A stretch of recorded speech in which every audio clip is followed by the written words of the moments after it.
Greetings, ladies and gentlemen, and welcome to this latest edition of Tales from Outer Space. I hope you enjoy. Transcript, Assembly Speech, War and Terror, written by Alpha Beetle. 4261st year, first season, first rotation. The Warlord climbs the Speaker's pillar. Assembled dignitaries, my fellow warlords, my people. While it may be presumptuous of me to do so, I will begin by assuming I no longer need to introduce myself at any length. I also hope that you will forgive me for any wariness I may display. I have just arrived from the taxing battle against the marauders of the Center Ward regions. But cumbersome titles and warriors' prowess aside, for the duration of the speech I stand before you simply as a veteran. 3 rotations ago, I was formally asked by the Assembly Speaker to appear in front of you. From our long association, I assume the Speaker is hoping I will weigh on the side of aggression, decisively tipping the scales for military action against the children of Terra. This is understandable, seeing as he knows as much as, or as little, of the actual events in the 3 Seasons War as anyone else on the home front. I will do no such thing. In fact, and although my position as a warlord would forbid it, I will actively speak against such action. Sit down, Lord Speaker. I'm speaking from the pillar, and no one in this assembly, not even you, has the right to interrupt me until I've finished.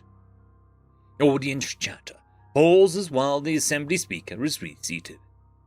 You seem shocked, but don't be. If it has to save my people from their own stupidity, I am more than willing to throw my position and repute away. I have spoken with my fellow surviving warlords from the 3 Seasons War, and they support my decision.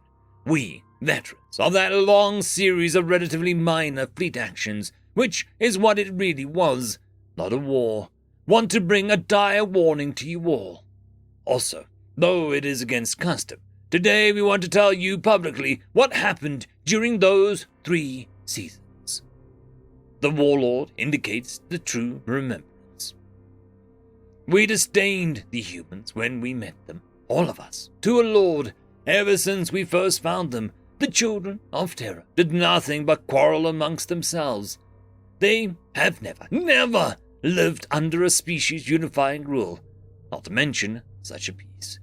They will quarrel over the most trifling of reasons, over resources where there is no need, over pride where there was no insult, and over differences in interpretation so small that they are irrelevant. In the early days, we often fought the valiant inside human territories, our fleets skirmishing through their space, a detail they hardly seemed to care about. In fact, for reasons obscured by the Byzantine, self-contradicting ideologies that they would sometimes even ask us to fight close to certain other human settlements in hopes of scoring collateral damage on their enemies. Naturally, we do not hold the humans in very high regard. Whatever one may think of their primitive ways, this has to be said, however. The children of Terra are traders in heart and soul.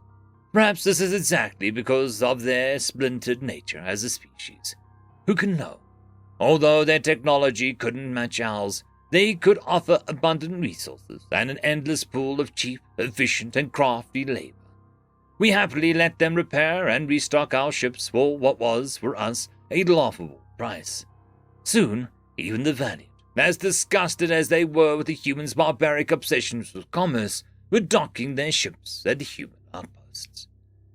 We may never know if that particular cultural schism was the main reason the Valiant eventually started seeing the humans as exploitable, but I'm sure that was at least part of it.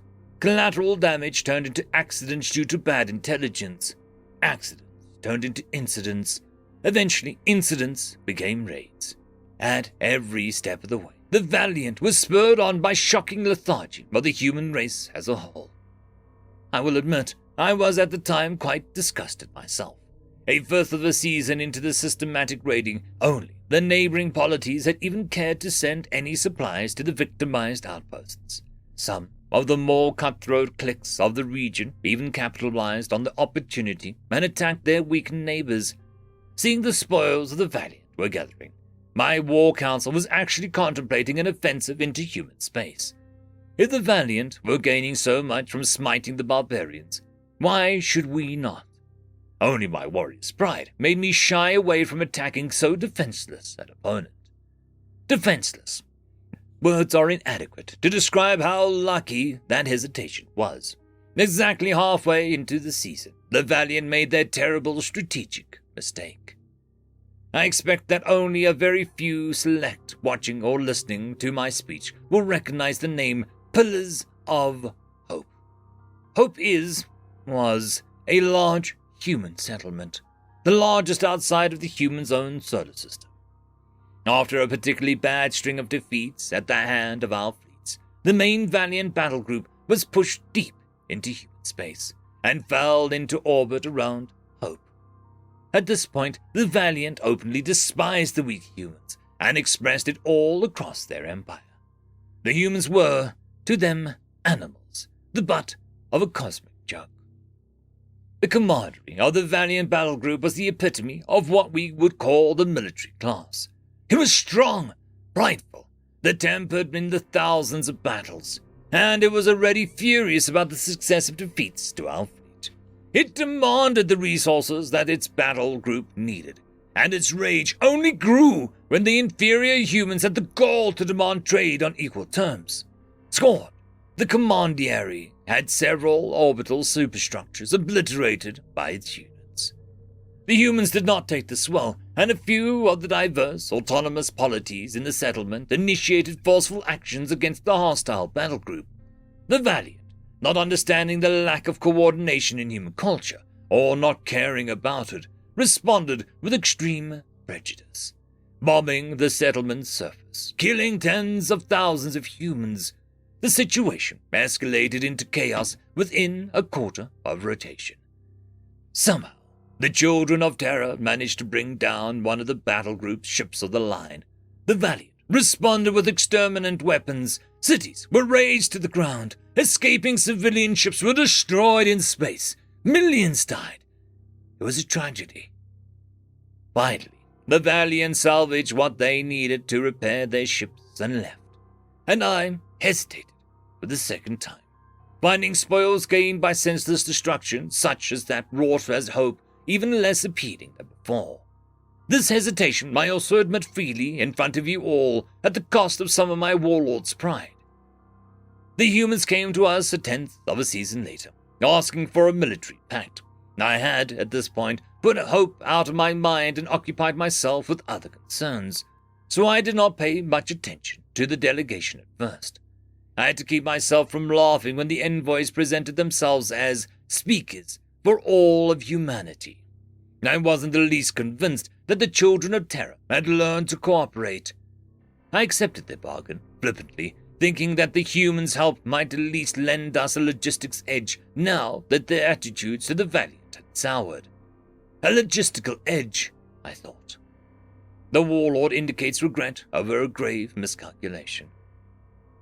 From what I've learned of humans, and I would like to think that I've learned quite a lot, for one of my species, the primary reason they act so irrationally is because of their fierce individuality. Consensus is always something vague and approximate in human cultures, never definite. Ideologies spread, mutate like a disease, and each human is a mix of a million ideas, often self-contradictory, and somehow they still muddle through. I once asked a human leader I got to know, called Raddy, about this seeming paradox. After laughing and thinking about it, she answered me this. I understand the idea may seem funny to you, but we actually consider ourselves quite good at cooperation. It happens all the time, but simply at lower levels than your species is used to. Consider the ocean.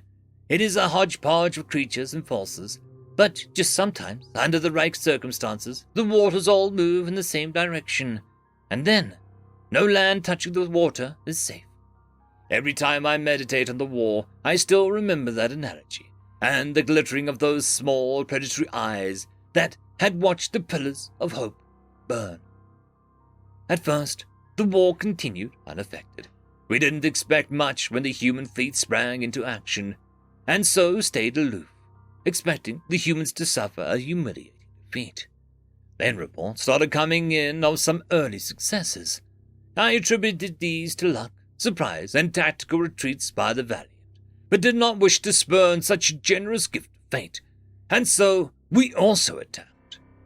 In what was later dubbed the Third Spring Offensive, we pushed well into valiant territory, still arrogantly attributing our victories to our warriors' acumen. As we reached the first major valiant installations, the humans again sought an audience with me. They asked for our permission to spearhead the assault on the valiant settlements, a proposition I gladly accepted, as I had been considering a way to minimize the casualties from such an action.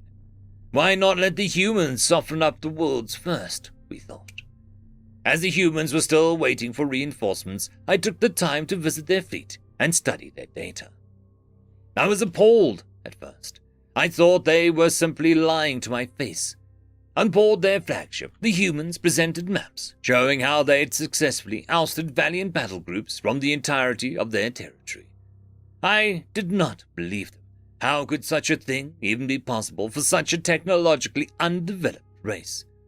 I became convinced that I was being held for as a fool as I was led around to inspect their arsenal. Not even their flagship carried the energy projection weapons. The bulk of their weapons were the incoherent mix of simple rocketry and nuclear-fission or chemical warheads. Brute explosives. Using such primitive weaponry to any effect would require minute orchestration of entire fleets.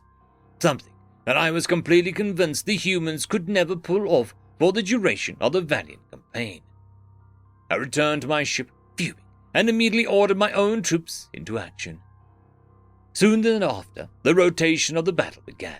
Against the humans' objections, I had ordered my fleet into the first wave, rather than have them be delayed by the humans' wreckage. And so, already before the human reinforcements started moving, we moved against the valiant settlements. We dispatched the orbital installations in short order, and began to descend onto the military outposts. It was heavily defended. I had expected the battle to be hard but glorious, and it was. We were the first on the ground, performing the elegant dance we had done so many times before, with the valiant troops, flanking, attacking, retreating, exchanging fire here and there, attempting to outmaneuver the enemy, and then drive them back out of the territory. Then, the children of Terra came. The warlord indicates a foul omen. One thing I understood at that moment, why minute orchestration was not necessary for human warfare. I cannot adequately describe the scale of what happened during that rotation.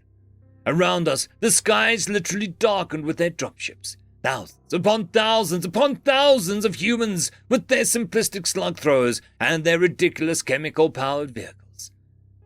The first ones to touch down were no match for the valiant, who swiftly cleared a path for themselves and retreated into a walled bunkers. They were so sure in their victory, so superior to the smallish weak bipedals in every conceivable way, so arrogant, and so sorely mistaken. I learned only later that the destruction of hope had done something across all of human space, flipped some kind of ancient behavioral switch. As I told you before, the humans are fiercely independent creatures, but hope had accomplished what thousands of seasons of human history had been unable to. It united the vast majority of the species under a cause, and precisely because of what I witnessed in a nameless valiant installation, I shall never forget Rani's words, and I advise you to do not either. When the ocean moves as one, no land touching the water is safe. To grasp what it was like, imagine a skitterer hive, aggressive and hungry, frightening, certainly, but never a real threat to our species, despite the occasional frontier wars. Why? Because the skitterers, in actual fact, are very few in number, and most of them are by far non-sentient workers, which obey and die blindly. They are easy to outmaneuver and outgun, even in great numbers. But the humans are different. United in purpose, they become like a hive, hundreds of thousands, perhaps millions of warriors, but sentient, every one of them sentient. A skitterer warrior will lose its limbs, limp around harmlessly, then die. Our human warriors will stop, administer medical aid, and continue to fight. They will drag their wounded comrades off the field to be treated, down to the last one. They can operate completely autonomously. And finally, under the right circumstances, they are willing to die for victory. We, the warrior class, fought the valiant for glory and repute, always in small numbers, always leaving an escape vector open. The humans fought to annihilate. We watched in horror as the humans, with their strange alien ways of thinking, completely ignored generations' worth of military orthodoxy and succeeded beyond our wildest nightmares. There was no elegance or efficiency, only effect. When the valiant moved too far away, the humans would tear into them with massed rocket attacks. When they came too close, a wave upon wave of warriors would spill over them, heedless of their own safety. When they hunkered down in buildings or tunnels, the humans would flush them out with mad, primitive equipment, barely worthy to be called weapons. Can you imagine a weapon that sprays barely controllable incendiary fluids through a hose? Or a weapon that releases toxic gas or burns hot as a star's surface when thrown at the enemy? The children of Terra used these, and many, many more. And when all of these would fail, they would throw themselves at the valiant, twice their size, with metal blades fixed to their slug throwers. A sixth of a rotation later, the installation was gone. By the time I returned to the fleet, the battle was almost over. The entire system was being overrun by constellations of clumsy human carriers. A cold gripped my soul, and all my limbs tingled in horror as I realized that everything I had seen on the human flagships had been true. I knew then that the valiant empire was already defeated, and their armies in ruins. The 3 Seasons War ended less than half a season later. This is the truth of that war. The valiant are now a remnant of their former empire. Their defeat was total. We fought well, and we would have won in the long run. But the truth of the matter is that the children of Terra united did in the season what we were unable to even dream of in 5. Had they not joined the war, it might have well been known as a posterity as the 7 Seasons War. Ironically, once it was clear that the war was over, the mighty human fleet immediately fractured. The first falling out actually happened inside the valiant home system, only 3 rotations after the valiant's unconditional surrender. Because of some unfathomable political reason, 2 smaller ships opened fire on each other, forcing the crews to scuttle both craft and be ferried home aboard other human ships. A long time has passed since the war, and the humans behave as if it never was. In fact, trade with the former valiant empire is flourishing. But now I hear some of our younger generations, matured after the war, clamor for victories and honor in battle. They use the same words as the valiant did, that humans are uncivilized and barbaric, that they are weak and do not deserve their elevated position. Some of those younger will perhaps decry my speech as cowardly or weak. To those doubters I say only this: I've been a warlord for my entire matured life cycle. As I mentioned in the beginning of my speech, I come before you directly from a skirmish at the central border. If you wish to test my courage and warrior skills, I welcome you to try. But do not disrespect my experience. To date, I cannot say I fully understand what bizarre laws human coalitions are born and reneged on. But since the war, I spent much time in their mad cities, learning to know their ways, and I've caught a glimpse of cooperation here and there. And the most important lesson that I've learned, and that I wish to impart upon you all, is this: do not give the children of Terra a common enemy. And if you must, make absolutely sure that it is not you. The warlord climbs down the pillar. The audience remains silent. End of transcript. I would quickly like to thank the T5 channel members and Patreons. Caspar Arnholtz, Cam Maxwell, Barky, Lord Azrakal, It's Difficult to Pronounce, Dragzoon WRE, Holly's Sister, Arcadian. Thank you very much.